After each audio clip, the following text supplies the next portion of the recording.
तुम्ही केले याचसाठी,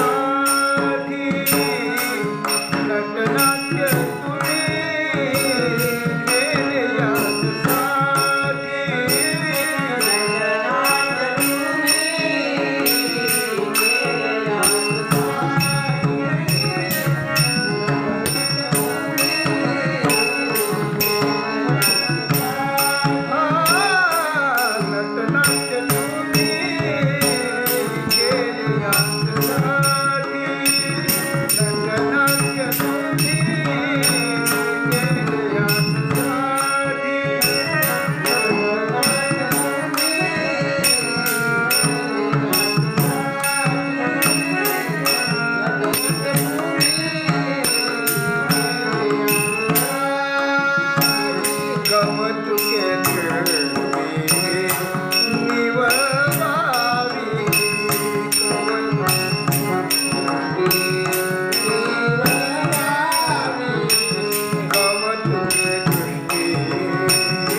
सेवे लागे सेवक झालो, तुमच्या लागलो निज चरणा.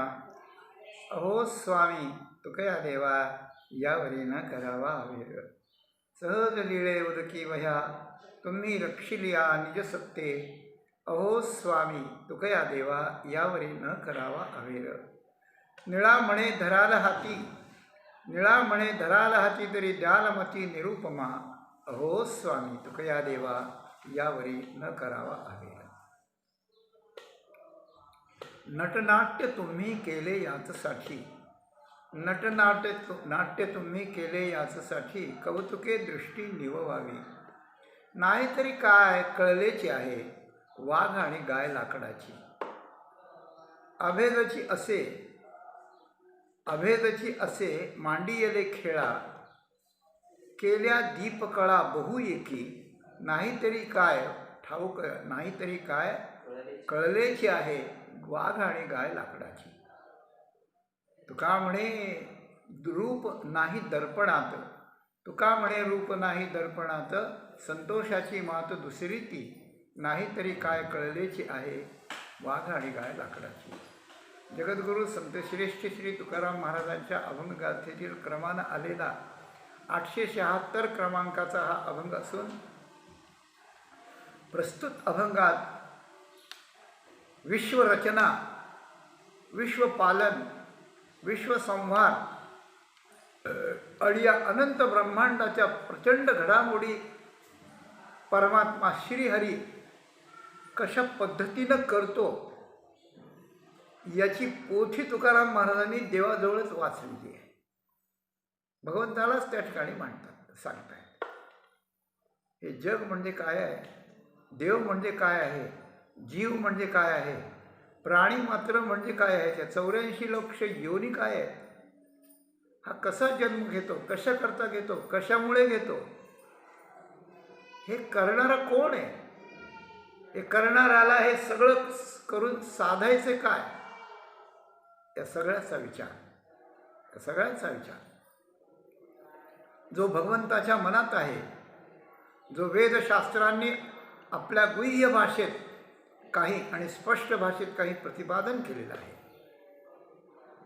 ऋषी मुनींनी हा साधन करून भगवंताच्या कृपेने गुरुपरंपरेने जाणलेला आहे. परंतु या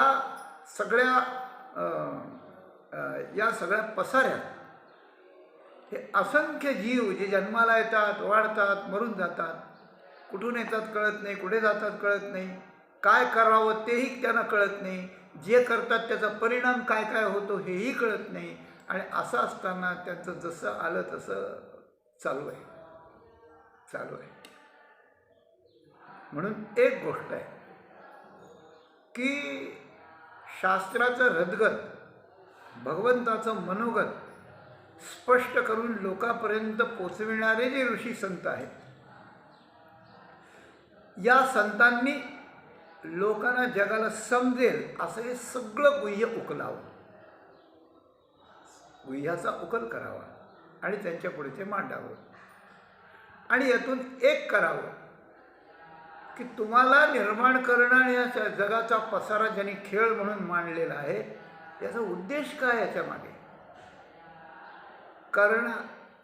मांडलेला खेळ म्हणजे काय आहे, हा ज्यांनी मांडला त्याचा उद्देश काय आहे, आणि त्यामुळे आपल्या कल्याणासाठी आणि त्याच्या उद्देशासाठी या खेळात आपली भूमिका कशी असावी ही आपली भूमिका कळण्यासाठी 3 सूत्रे, या 3 सूत्राची माहिती असणं मनुष्य नावाच्या जीवाला अति अति अति आवश्यक आहे. बाकी काही नाही कळलं तर चालेल, पण हे कळलं पाहिजे. आणि आपल्या संस्कृतीत लहान विद्यार्थी त्याला वेदशास्त्र पुराणांचं ज्ञान दिलंच पाहिजे, हा जो आग्रह होता आणि आहे आजही, तो या करताच आहे. पहिल्यांदा हे कळून घ्यायचं असं हे जग म्हणजे काय आहे, जगाचा निर्माता कोण आहे, त्याचा उद्देश कोणता आहे आणि आपलं त्यात कर्तव्य काय. हे 3-4 गोष्टी जर कळल्या तर मनुष्याला या जन्मातून म्हणा, या जगातून म्हणा, या जीवत्वातून म्हणा सुटता येतं, सहज सुटता येतं. आणि आज एक अलौकिक देण तुकाराम महाराजांची आपल्याला आहे की भगवंताच्या मनोगताप्रमाणे, भगवंताच्या हृदगताप्रमाणे आणि भगवंताच्या गुह्य अनुसरणाप्रमाणे त्याची जी स्थिती आहे ती तुकाराम महाराजांनी आज फक्त 4 ओळीत आपल्यापुढे मांडली. 4च ओळी आहेत. यात आपल्याला सगळं समजून घेता येतं. काय असतं, एखादी ॲडव्हर्टाईजमेंट असते, टी व्हीवर असते, कशावर असते, पत्रक असतं, काहीतरी असतं, आणि त्याच्यात काय लिहिलेलं असतं, साधारण माहिती दिली असते आणि अधिक माहितीसाठी भेटा किंवा लिहा असं असतं. फोन नंबर असतो, पत्ता असतो, ॲड्रेस असतो, की अधिक माहितीसाठी लिहा. तर ती ॲडव्हर्टाईजमेंट थोडक्यात केलेली असते, मोजक्या शब्दात असते, सार रूपानं सगळं त्यात आलेलं असतं, पण ते सार कशाचं हे प्रत्येकाला काढता येत नसतं. म्हणजे चाणाक्ष माणसाने पाहिलं तर तेवढ्यावरच त्याचं काम भागलं, आणि ज्याला जास्त तपशील पाहिजे त्यांनी चौकशी करावी.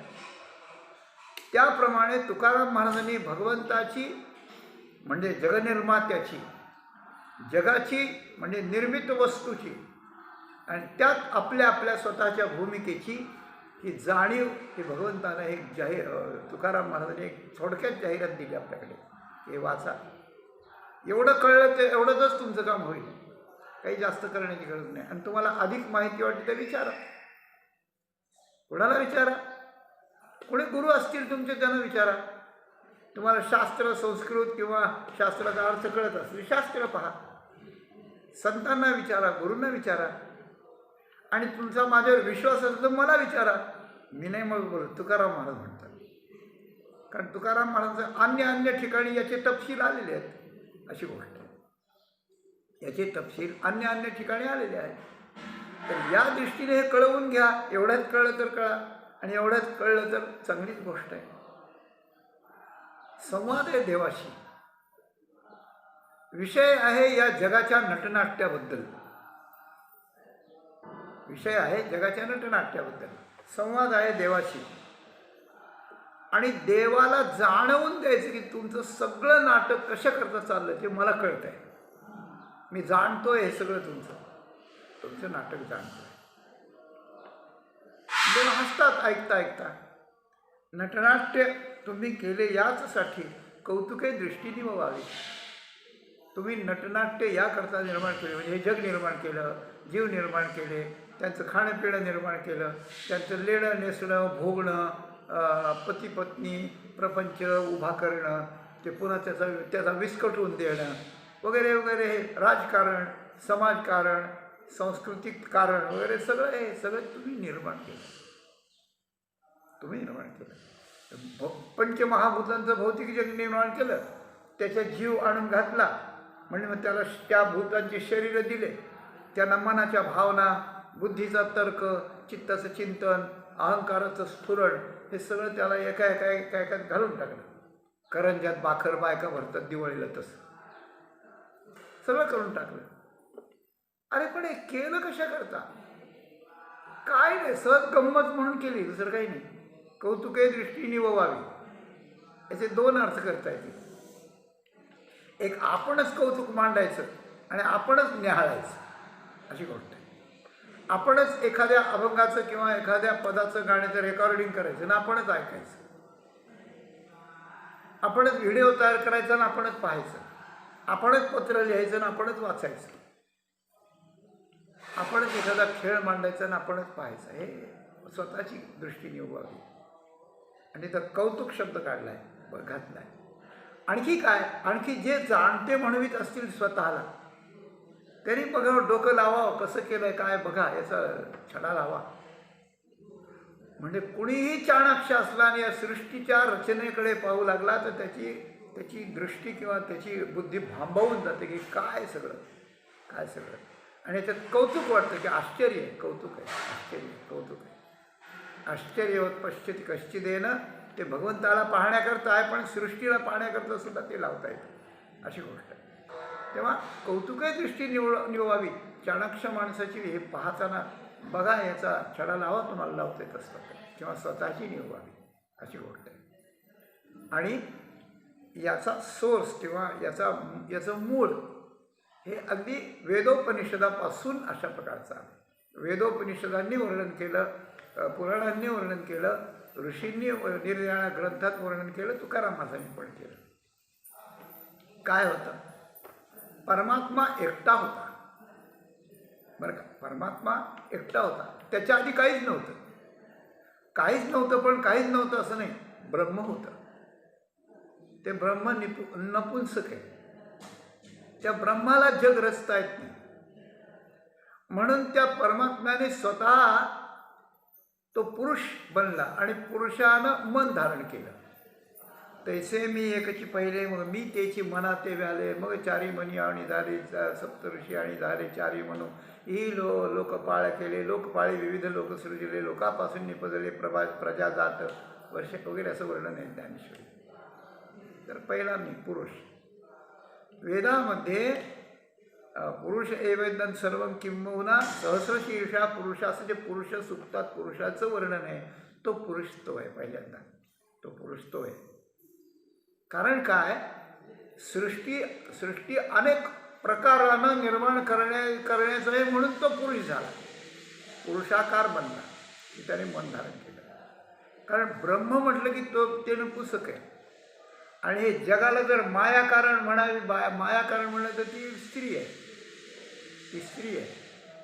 एक स्त्री आहे, एक पुरुष आहे, एक नपुंसक आहे. ब्रह्म नपुंसक आहे, पुरुष आहे, माया स्त्री आहे त्याची.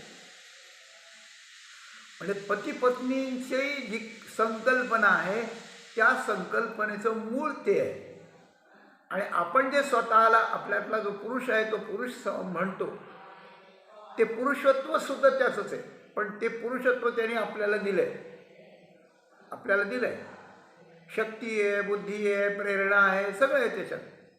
म्हणून याच्यापासून जननक्रियेनं पुत्र निर्माण होतात. म्हणून त्यानं दिलेला पुरुष आहे, म्हणून त्याला महावीर्यो महाबुद्धीर महावीर्यो महाशक्तीर महाद्युती असं विष्णू सहस्रनामात म्हटलेलं आहे. तर तो पहिला पुरुष आहे. आपण काय सांगतो परिचय, आमचं कुळ अमुक आहे, आमचा मूळ पुरुष अमुक आहे, असं आपण गोत्र वगैरे सांगतो ना. आमचे भारद्वाज हे आहेत, किंवा एक 10-5 पिढ्याच्या वरचे आपल्याला माहिती असले तर ते सांगतात आमचे मूळ पुरुष आहे, आमचे मूळ पुरुष आहे, आमचे मूळ पुरुष आहे. रामचंद्रांचे मूळ पुरुष कोण? सूर्यनारायण. तसं आपण सांगतो आपल्या कुळातले एक. दुसरी गोष्ट सांगताना, दुसऱ्या पद्धतीनं सांगताना आपले सगळ्यांचे मूळ पुरुष एकच आहेत, स्वयंभू म्हणून आहेत. आणि तिसरी गोष्ट सांगायला, आदि नारायण हे मूळ पुरुष आहेत, तर हे मूळ पुरुष आहेत पुरुष. बृहदारण्यक उपनिषदामध्ये वर्णन आहे. आणि त्याला वाटतं तस्मात् एकोहम बहुस्याम, तस्मात् एकाकी न रमते, असं त्या ठिकाणी म्हणतात. एकलेन कंठेची म्हणून याने त्याचाच अनुवाद केला उपनिषद वाक्याचा संतांनी. एकले न कंठे म्हणून या येणे केली निर्माण 14ही भुवने, गगन मेघ चंद्र सूर्य तारायण अंगणे 5ही महाभूते भौतिके भिन्ने भिन्ने वो. पुढं सगळं वर्णन आहे मग तपशिलाचं. तर मग त्याला हे करावं वाटलं. का करावं वाटलं कुणाला माहिती. एकटं माणसाला करमत नाही, ते आपलं झालं तसं. आपलं जे त्याचे बीज त्याच्यातच आहे. एकीकडे भय वाटतं, आपल्याला एकट्याला भय वाटतं म्हणून कोणीतरी पाहिजे, एकाला बरं वाटण्यासाठी कोणीतरी पाहिजे. पण गंमत अशी या संसाराची की दुसरं असलं तरच भय येतं. द्वैताद्वयी भयं भवती म्हटलं. तुझे जवळजवळ घडे तो संसार भय जोडे. एकटं असल्यावर भय नसतं, पण भ्रमानं भय वाटतं. आणि दुसऱ्या असल्यावर भय नाही असं वाटतं, पण भ्रमानं तेही भ्रमाचंच असतं, कारण त्याचा विरोध झाला की त्याचंच भय आपल्याला वाटायला लागतं. अशी गोष्ट, त्याचंच भय वाटतं. एखादं जनावर जंगलात भेटलं तर ते आपल्याला भीतं, आपण त्याला भीतो. आणि मग नाही घ्यायला लागलं म्हणतो हे जरा माणसाळलं आहे, आता बरं झालं त्याला. अशी गोष्ट आहे. हरिण असेल, काही असेल, वनगाई असते, असो. तेव्हा हे सगळं केलं नटनाट्य तुम्ही. तर हे नटनाट्य हा जो शब्द आहे, याच्यातच भगवंता तू हे सगळं जग निर्माण केलं. काय केलं आहे, कुठून केलं, कशामुळं केलं आणि काय केलं, हे सगळं आम्हाला कळलेलं आहे. या सगळ्या कळण्याचा निर्वाळा म्हणजे नटनाट्य हा शब्द आहे.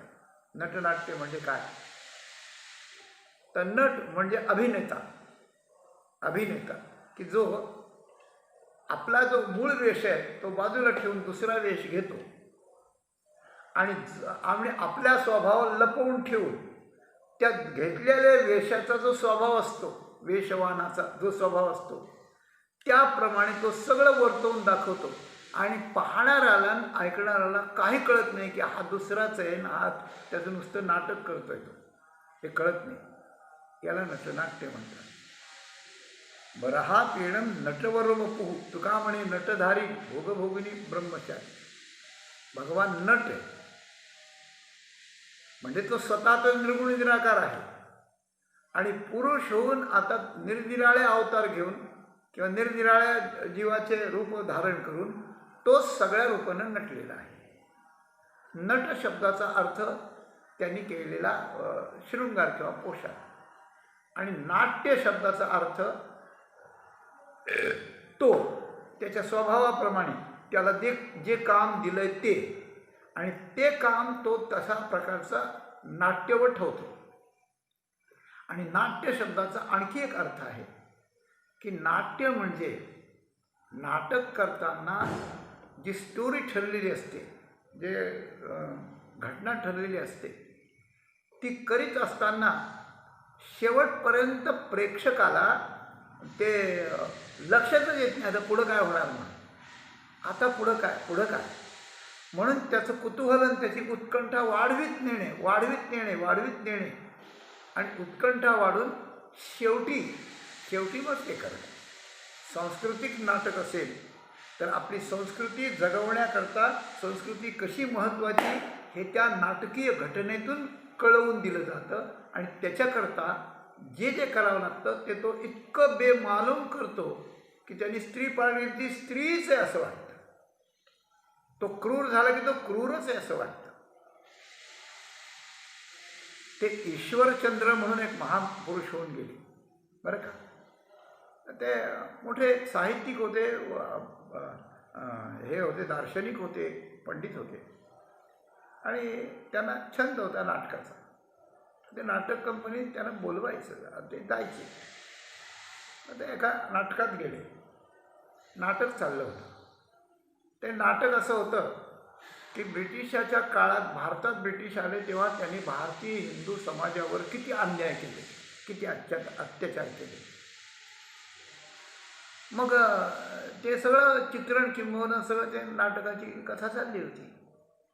मग ईश्वरचंद्र प्रभू हे गेले, त्यांना खुर्ची दिली, बसले आणि पाहायला लागले नाटक. नाटक पाहता पाहता पाहता ते तो नट जो होता मुख्य तो इतका बेमालूम होता. अप्रतिम काम केलं त्याने, अप्रतिम काम केलं. आणि ते काम करता करता हे अत्याचार व्हायला लागले, पाहायला लागले. ईश्वरचंद्र पाहत होते. पाहता पाहता पाहता पाहता बेमालूम नाटक करणाऱ्याचा उद्देश असतो की प्रेक्षकांना कळलं नाही पाहिजे, सत्य चाललंय असं वाटलं पाहिजे, सत्य चाललंय असं कळलं.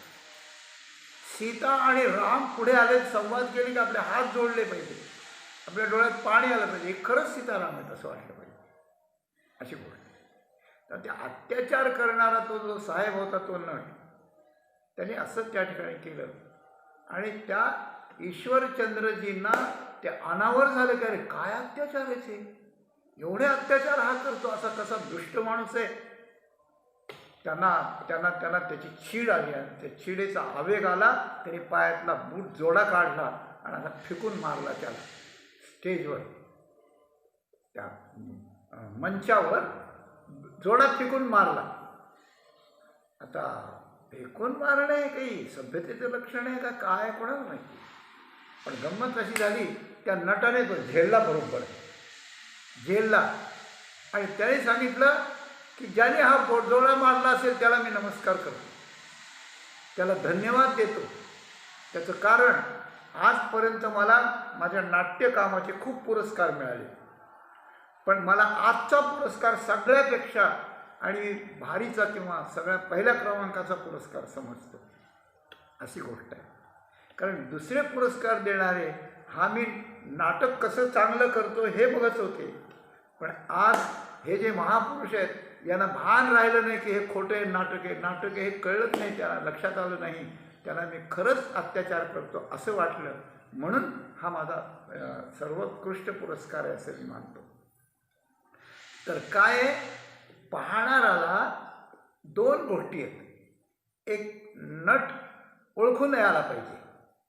नट त्याने कोण आहे आणि त्याचं पार्ट कोणतं घेत नाही, स्त्री पुरुष आहे का म्हातारा तरुण आहे का वगैरे वगैरे, नट कळला नाही पाहिजे एक.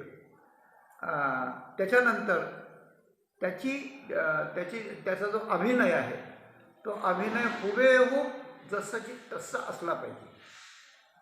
म्हणजे नट त्याने रूप बदललेलं कळलं नाही पाहिजे आणि त्याने अभिनय केलेला कळला नाही पाहिजे. आणि तिसरी गोष्ट अशी आहे की या नाटकात आता पुढे काय म्हणजे त्याच्यात नाट्यपूर्णता असली पाहिजे, नाट्यपूर्णता असली पाहिजे. कारण प्रत्येक पाहणारा आधी तर्क करतो की आता याच्यापासून असं होणार, याच्यापासून असं होणार, पण नाही. आणि जेव्हा सगळं संपतं त्यावेळेला सगळे धागे दोरे, सगळे नाते, सगळ्या घटना सगळ्या त्या ठिकाणी एकत्र येतात आणि एकदम प्रेक्षकाच्या पुढे ती घटना आपल्या पुढे त्या ठिकाणी उभी राहते की अशी घटना आहे सगळी, तोपर्यंत शेवटपर्यंत कळत नाही. हां, म्हणजे नट म्हणजे त्याचा अभिनय किंवा त्याचे स्वतःचं स्वरूप आणि नाट्यपूर्णता आहे. म्हणून आपल्याकडे साहित्यात असं की ही घटना जी घडली, एखादा जोडपं येतं आपल्या पुढे पाय पडायला, म्हणजे काय म्हणे काही नाही, लग्न झालं आहे, ठीक आहे ठीक आहे ठीक आहे, फार छान झालं, आशीर्वाद देतो तुम्हाला, काही बधाई देतो वगैरे वगैरे होतं. आणि म्हणे कसं जमलं काय. मग ते जमताना त्यांची जमण्याची अशी एखादी घटना थरारक सांगतात की खूप नाट्यपूर्ण पद्धतीने जमलं आहे म्हणे आमचं. याला माहीत नव्हतं आणि तिलाही माहिती नव्हतं, पण त्या अशा घटना घडत गेल्या आणि त्यामुळे ते बरोबर लग्न जुळलं आहे. तर त्याला नाट्यपूर्ण घटना असं म्हणतात. म्हणजे कधी कधी नियतीनंच घडवलेली असते की आपल्याला शेवटपर्यंत कळत नसते, अशी त्याला नाट्य म्हणतात. आणि नट आणि नाट्य, तर स्वतः नटणं आणि नाट्य घडवणं या गोष्टी जे जे लोक करीत असतील त्या सगळ्या लोकांना भगवंतानं ती कला त्या ठिकाणी दिली आहे, ती कला दिलेली आहे. आणि या कलेचा मूळ स्रोत म्हणजे भगवान आहे. त्या भगवंतानंही एक नाटक केलं आहे, भगवानही नट बनला आहे आणि भगवंतानेही नाटक केलं. त्याचं नाटक म्हणजे काय, हे पसरलेलं विश्व आहे. हे त्याचं नाटक आहे, हे पसरलेलं विश्व आहे. म्हणून प्रेक्षकाला कळू नये अशा प्रकारची नाट्यपूर्ण हे सगळं चाललेलं आहे. आणि हे तुम्ही याचसाठी केलं आहे देवा की कौतुके दृष्टी निववावी. जो या नाटकाकडे बघेल, तर्क करून बघेल, विचार करून बघेल, जाणीवेनं बघेल, ज्ञान मला आहे असं म्हणून बघेल, कसंही बघू, त्याला ते शेवटपर्यंत न कळलं पाहिजे, त्याला ते असे गुह्य असं राहिलं पाहिजे. एक अशी तुम्ही त्या ठिकाणी केलं आहे. तुकाराम महाराजांना सांगायचं आहे की हे सगळं नाटक, हे सगळं नाटक. तर आपण पहिलं हे सांगत होतो की हा पुरुष जन्मला बृहदारण्यक उपनिषदाप्रमाणे आणि त्यानं निरनिराळे रूप धारण केले. त्याच्या शरीरापासून 2 भाग झाले आणि 2 भागात एक स्त्री एक पुरुष झाली. म्हणजे भारतीय संस्कृती पती पत्नींचं एकच रूप असतं असं जे प्रतिपादन करते आपली संस्कृती, त्याला हा मूळ औपनिषदिक सिद्धांत सपोर्ट आहे, म्हणजे कारण आहे अशी गोष्ट आहे. तर त्याचेच 2 झाले. तर जसं अन्न भगवंतानं निर्माण केलं की काही एक दल अन्न आहे, काही द्विदल अन्न आहे. ज्वारी, बाजरी, गहू हे एक दल अन्न आहे आणि हरभरे, मूग, चवळी वगैरे अशा प्रकारचे द्विदल आहेत, 2-2 अशा प्रकारचं आहे. वरचं आवरण एक आहे पण आत 2 डाळी आहेत, त्याच्यात दळाचं डाळ झालं त्याच्यामुळे. तर त्याप्रमाणे एक जर डाळ घेतली किंवा एक जर पाक घेतला, एक जर पदार्थ घेतला त्या द्विदलातला, ते पूर्ण नाही होत, पूर्ण नाही होत. त्याप्रमाणे नुसता पुरुष पूर्ण नाही होत, पुरुष आणि स्त्री 2 अशा प्रकारचे असावे लागतात. म्हणून त्यांनी स्त्री रूप झालं. म्हणजे प्रत्येक प्राण्यात नरमादी नरमादी नरमादी, गाढव, कुत्रा, घोडा, त्या सगळ्यांचे घोडा, घोडी, कुत्रा, कुत्री वगैरे असं झालं, सगळं असं झालं. आणि त्यांचं हे सुरू झालं. आणि महर्षी वेदाभ्यासांनी पुराण रचना करताना हीच गोष्ट, म्हणजे तोच पुरुष मनु महाराज आहे, ती स्त्री म्हणजे तिला माया म्हणा, लक्ष्मी म्हणा, प्रधान म्हणा, ती स्त्री शतरूपा म्हणून आहे, ती अनेक रूपानं झाली वगैरे वगैरे. आणि त्याच्यापासून पुढे सगळं निर्माण झालं. अशा प्रकारची याची सृष्टीची रचना. सृष्टीची रचना शास्त्रात अनेक पद्धतीने सांगितलेली आहे आणि त्या पद्धतीचं तात्पर्य एवढं आहे की रचना जरी नाट्यपूर्ण सगळी प्रचंड दिसत असली तरी याचं मूळ एक परमात्मा, एक परमात्मा आणि एक परमात्मा आहे, हे शास्त्रकारांचं सांगण्याचं तात्पर्य आहे त्याच्यात, असं जाणते लोक सांगतात आपल्याला. अशी गोष्ट आहे. तर या कौतुकानं सृष्टी निर्माण केली. पण तुकाराम महाराजांना, देवाला अजून एक महत्त्वाचं सांगायचं आहे की तू सृष्टी निर्माण केली, तू गुह्यतम निर्माण केली, तू तसाच नट आहेस. बरहा पीडम नटवर वपुः कर्णयोः कर्णिकारम. त्या वेणुगीताच्या संदर्भात गोपी आपापल्याशी संवाद करतात की वृंदावनात बासुरी हातात घेऊन पितांबरधारी अशा प्रकारचा जो परमात्मा आहे, वंशी विभूषित, तो कसा आहे बघ ना म्हणते. मग एक म्हणते बरहा पीडम, एक म्हणतं त्यांनी त्याच्या मुकुटात मोरपीस लावला, तो मला फार भावतो आहे. जिला जे भावलं तिनं ते सांगितलं. दुसरीनं सांगितलं तो नट दिसतोय. नट म्हणजे नटून खटून बसलाय, नट म्हणजे अभिनय करतो आहे, नट म्हणजे दुसऱ्याला भुलवतो आहे, दुसऱ्याचे दृष्टीला कौतुक लागतंय. सगळं वेळू की काय कौतुकच आहे ना, कौतुकच आहे. गावश्च कृष्णमुख निर्गत वेणुगीत पीयूषमुत्तवित कर्णपुटैः पिबन्त्या शावास्नुतस्तन पय कवलास्मतस्थुर्गोविंदमात्मनि दृश्या शिरुकला स्पृशंत्या. गायी बुलल्या, हरणी बुलल्या, भिल्लिणी बुलल्या, पर गोवर्धन बुलला, यमुना बुलली. हे सगळं काय कौतुकय दृष्टी निववावी. आणि नटनाट्य, नट परमात्मा उभा राहिला तरी सगळ्यांना कौतुक, सगळ्यांना आश्चर्य, सगळ्यांना कुतूहल, सगळ्यांना आनंद, सगळ्यांना दिला. म्हणून या सृष्टीत आनंदही घेता येतो, या सृष्टीत दुःखही मिळवता येतं, या सृष्टीत कौतुकही मिळवलं तर कुतूहल सगळं मिळवता येतं. हे सगळं त्यांनी तयार केलं. हे तयार केलं हे कुणालाच कळत नाही, तो कळू देत नाही. पण तुकाराम म्हणतात आम्हाला ते कळलेलं आहे. नाहीतरी काय कळलेची आहे, वाघ आणि गाय लाकडाची. कधी कधी असं होतं, एखादा नाटक रचतो बरं का, एखादा नाटक रचतो आणि एखादा त्यातलाच जो खलनायक म्हणून असतो तो त्याला एक प्रतिद्वंद्वी म्हणून असतो. आणि हा नाटक रचतो तर याला वाटतं त्याला काहीच माहिती नाही, त्याला माहिती होऊ द्यायचं नाही, त्याला माहिती नाही आणि त्याला माहिती होऊ द्यायचं नाही. पण त्याला ते माहिती झालेलं असतं, पण त्याचा इरादा असतो त्याला माहिती झालं हे याला माहिती होऊ द्यायचं. ही सर्कस असते एक प्रकारची. आणि त्या दोघांचं जे चालतं ते दोघांचंही लोकांना माहिती असतं असे ते करतात. त्याप्रमाणे भगवंताला वाटतं मी हे नाटक केलंय, कुणालाच माहीत नाही. तुकाराम महाराजांप्रमाणे काय कैच्या मुंग्या कैचे मुंगळे नटनाट्य तुझे चाळे.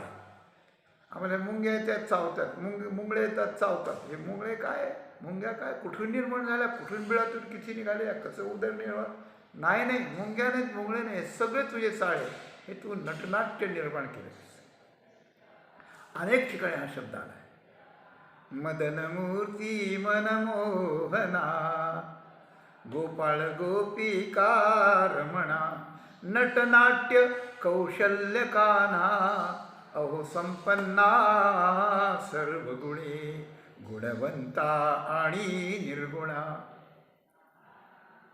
गुणवंता आणि निर्गुणा. तसं तू मदनमूर्ती सुंदर मूर्ती आहे, तू मनाला मोह घालणार आहे.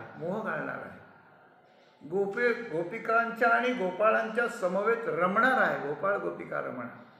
आणि हे तू सगळं नटनाट्य करणार आहे. आणि कौशल कान्हा, तू कुशल आहेस, नटनाट्य करण्यात कुशल आहेस. कान्हा आहे म्हणजे वाकडा आहे, तिरका आहे बरं का. आणि शेवटी म्हणलं अहो संपन्न सर्व गुणे, पण सर्व गुणांनी संपन्न आहे. सर्व गुणांनी संपन्न असलेला, तिरकी चाल दाखवणारा, अत्यंत कुशल असणारा आणि नटनाट्य तयार करून सुंदर रूपानं दिसणारा आणि प्रत्येकाच्या मनाला मोहिनी टाकणारा असा तू आहेस. असा आम्ही ओळखला, अशी बोल असा आम्ही ओळखला. यातही कुतूहल, यातही कौतुके दृष्टी निववायचीच तुकाराम महाराज म्हणतात. एखादा वाईट काम करीत असला आणि ते जर त्यांनी कळू नाही दिलं आणि ते जर एखाद्याला कळलं तर आपल्याला कळल्याचा आनंद वाटतो, आपण सुरक्षित त्याच्यापासून राहू हे वाटतं. पण हा असं हिडीच काम करतो आहे ना आपल्याला कळू देत नाही, त्याबद्दल त्याची तीव्र घृणा येत असते. वाईट काम करणाऱ्याची तीव्र घृणा येत असते. एखादा खूप चांगलं काम करतो, उपकाराचं काम करतो आहे हे जर कळलं तर त्याच्याबद्दल कृतज्ञता होत असते की अरे माझ्याकरता मला कळू न देता त्यांनी इतकं केलं, असं होतं. म्हणजे ती घटना, त्याचं नाटक ज्या कॅटेगरीतलं असेल, ती कॅटेगरी ज्या प्रकारची असेल तसे पडसाद ज्याला कळतं याच्यावर उमटतात. तुकाराम महाराजांनी देवाचं हे नाटक जाणलं.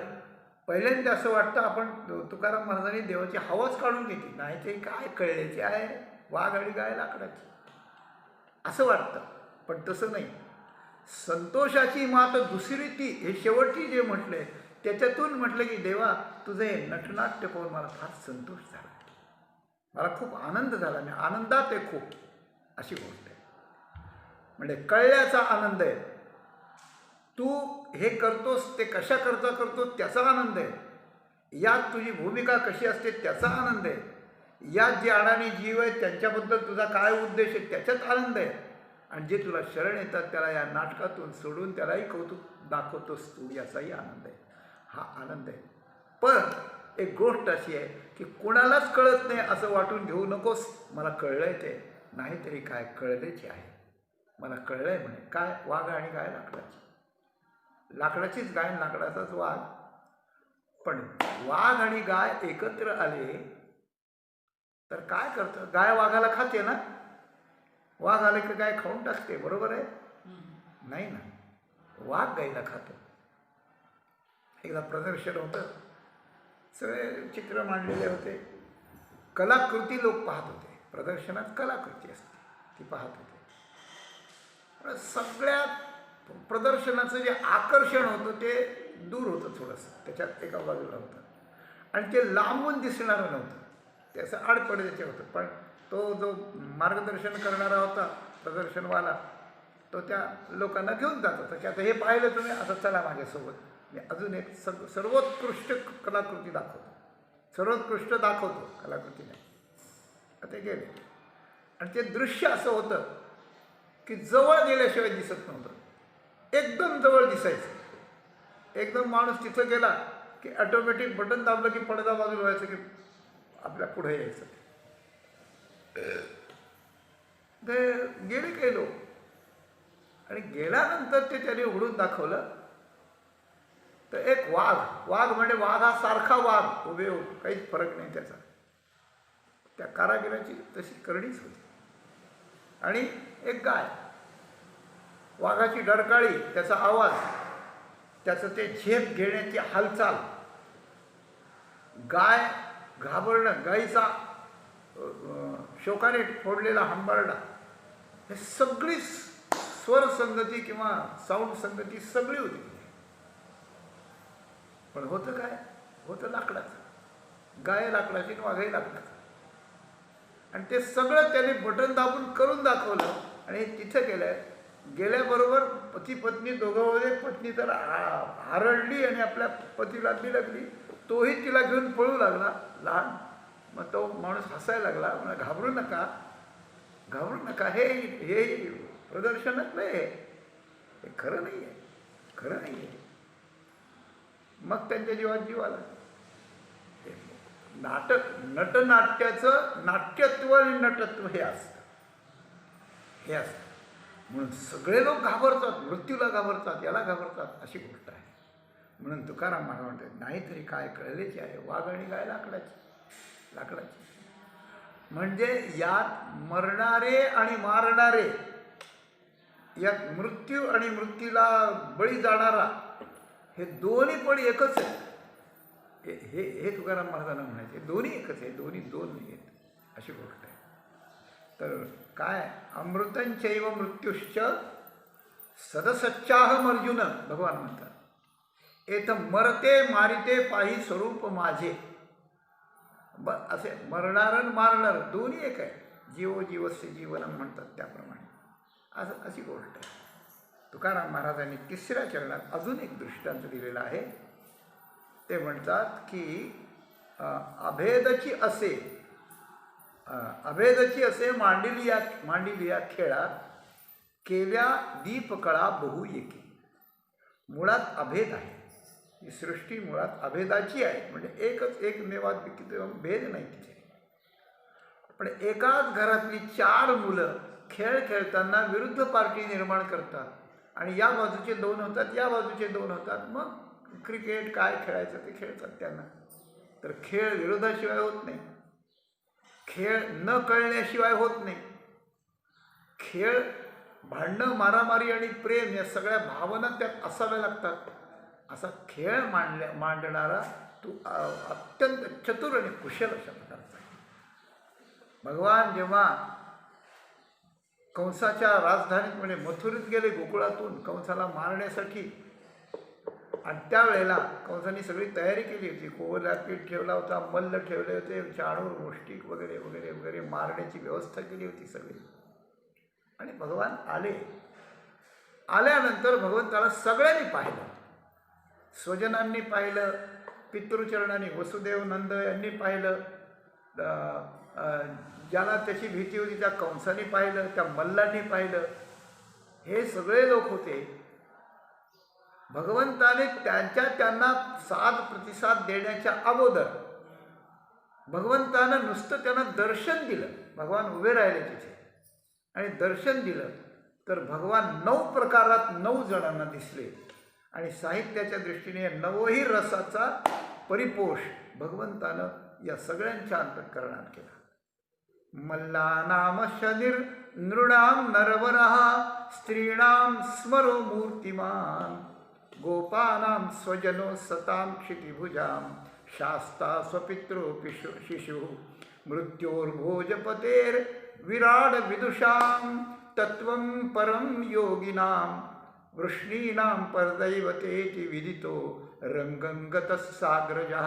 भगवान शुकदेवजी म्हणतात, स्त्रियांना मदन वाटला, भोजपती म्हणजे त्या कंसाला मृत्यू वाटला, त्या मल्लांना आपला बाप वाटला, क्रूर वाटला, वगैरे वगैरे सगळं वाटलं. एकच परमात्मा, एकच परमात्मा.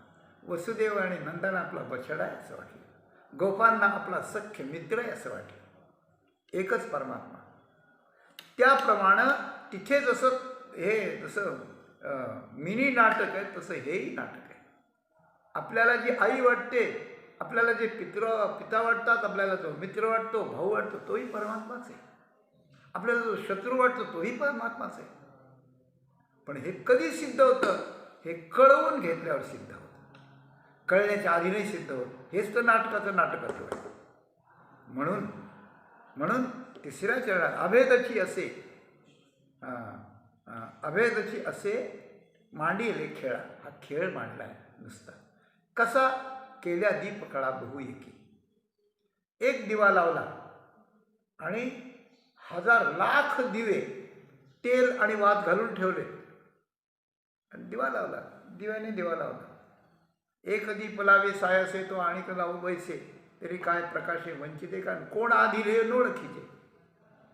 लाख दिवे लावले. दिवा एक दिसला काय लाख दिसले पाहिजे. पण लाख दिव्याची शोभा वेगळी असते. उजळल्या दशदिशा गगना आलीसे सहस्रदीपे दीपकैसे प्रकाशली प्रभा. उजळल्या दशदिशा गगना आलीसे शोभा. त्याप्रमाणे परमात्मा आणि जीव 2 नाहीत, पण एकच जीव, तो दुसरा जीव, तिसरा जीव, हे कुटुंब, हा परिवार, हा समाज, हे गाव, हे जन, तोच नटलेला आहे. आणि मग देहाकार योग्यता पाहुनी दावी असं ज्ञानेश्वरीतल्या वर्णनाप्रमाणे तोच सगळं त्या ठिकाणी करतो आहे. असा ज्याप्रमाणे एकाच दिव्यानं अनेक दिवे लावावेत त्याप्रमाणे ही गोष्ट त्या ठिकाणी झाली. तुकाराम महाराज शेवटच्या चरणात आणखी एक दृष्टांत देतात. तुका म्हणे दुरूप नाही दर्पणात संतोषाची मात दुसरी ती. दर्पणामध्ये रूप नाही. आरशात आपण आपलं रूप पाहतो. ते दिसायला असतं का असायला असतं? असायला जर असलं तर त्यालाही जेवायची व्यवस्था केली पाहिजे, त्यालाही बेडरूमची व्यवस्था, झोपायची व्यवस्था केली पाहिजे. असं होत नाही. नुसतं ते दिसायला असतं, असायला नसतं. आपल्या उलटं तोंड करून पाहत असतं ते सगळं असतं. पण ते दिसलं तरी पाहणाराला काही विंचू चावल्यासारखं होत नाही. पाहण्याला आनंद होतो. दिसलं तरी, नसलेलं दिसलं तरी आनंद होतो. अशी गोष्ट आहे. त्याप्रमाणे तुकाराम महाराज म्हणतात की हे जग खोटं जरी असलं, वाघ आणि गाय लाकडाची असली, भेद जरी नसला आणि दिसायला जरी खोटं असलं तरी यातही आम्हाला आनंद अशा प्रकारचा मिळतो की आम्ही जीव आणि तू देव असे जे त्या ठिकाणी आहेत. काय असतं की जीवाचं आणि देवाचं स्वरूप एक आहे हे तुकाराम महाराजांना मानायचं आहे. आणि वेदांतातला जो बिंब प्रतिबिंब वाद आहे त्या दृष्टीनं अशी गोष्ट आहे की प्रतिबिंब या आरशाच्या दृष्टांतावरून तुका म्हणे रूप नाही दर्पणात. तर आरशात रूप नाही म्हणजे प्रतिबिंब नाही तर बिंबच आहे. तर प्रतिबिंब त्याला काही आलंबन मिळालं म्हणजे होतं, आरसा मिळाला तर होतं. किंवा चंद्राचं सूर्याचं प्रतिबिंब एखाद्या पाण्यात त्या ठिकाणी पडतं, एखादं डबकं आहे त्याच्यात प्रतिबिंब पडलं, ते प्रतिबिंब स्वतंत्रतेनं हेच मी आहे म्हणू लागलं तर मग त्याला कोण काय करणार. पण ज्या वेळेला ते डबकं किंवा तो पाण्याचा स्रोत जेव्हा आटून जातो, पाणी आटून जातं, त्यावेळेला प्रतिबिंब नाहीसं होतं. बिंब नाहीसं झाल्यावर ते कुठं जातं? जमिनीत जिरतं का? का त्या पाण्याबरोबर आटून जातं? नाही. तर आलंबन संपलं की प्रतिबिंब बिंबाकडेच जातं.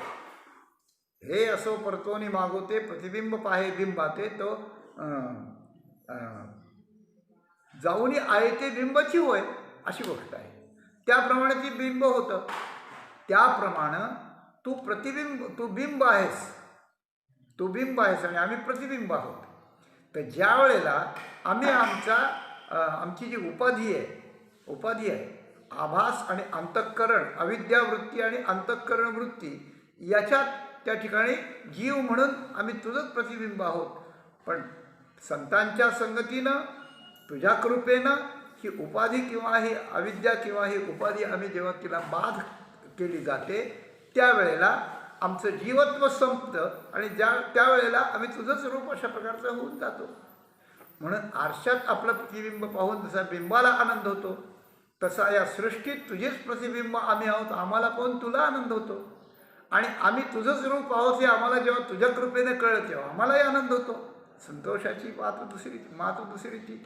याचा अर्थ असा की तो या जगाच्या रूपानं तूच नटलेला आहेस, पण नाट्यपूर्णत्वानं तू त्या ठिकाणी या जगाचं संगोपन वगैरे करीत आहेस. आम्हाला हे कळलेलं आहे. म्हणून ज्याला ज्याला कळेल त्याला तुझं आणि आमचं एकत्व पाहून खूप आनंदाचीच गोष्ट अशा प्रकारची आहे. म्हणून ज्याला या सृष्टीचं भय नको आहे, ज्याला या सृष्टीचं कुतूहल आहे, त्यानं अशा प्रकारची जाणीव, अशा प्रकारचं ज्ञान संतांच्याकडून आणि भगवंताच्या कृपेनं संतांच्याकडून करून घ्यावं. त्यावेळेला त्यालाही हे कळेल वाघ आणि गाय लाकडाची आहे, त्यालाही कळेल एका दिव्याने अनेक दिवे लावलेले आहेत, त्यालाही कळेल की दृष्टी कौतुकानं निर्मवावी याच्याकरता तू हे नाटक केलेलं आहेस आणि यातला खरा म्हणजे फक्त तू आहेस. बाकी हा सगळा पसारा आहे. तुका म्हणे तूची खरा येर वावगा पसारा. आणि या पसाऱ्यात आमचं स्थान मात्र वायफट नाही, आम्ही तुझेच प्रतिबिंब आहोत. म्हणजे हा पसारा जेव्हा पसारा कळतो त्यावेळेला माझं मी पण तुझेपणानं त्या ठिकाणी कळतं किंवा एकमेवाद्वितीयम असं कळतं. असं कळून घ्यावं प्रत्येकानं. आपली जीवनयात्रा सफल करण्यासाठी, आपल्या मनुष्यदेहाचं सार्थक करण्याकरता भगवंताचं हे नटनाट्य साच जसं आहे तसं कळवून घ्यावं आणि भगवंताचा आणि आपला अभेद जाणून आपण कृतार्थ होऊन आपली जीवनयात्रा सफल करावी. हा तुकाराम महाराजांचा संदेश आपल्या चरणी ठेवून इथेच आपण वाणीला पूर्णविराम देऊ. झालेली सेवा भगवंताच्या, प्रभूंच्या आणि सद्गुरूंच्या ठिकाणी समर्पण करू.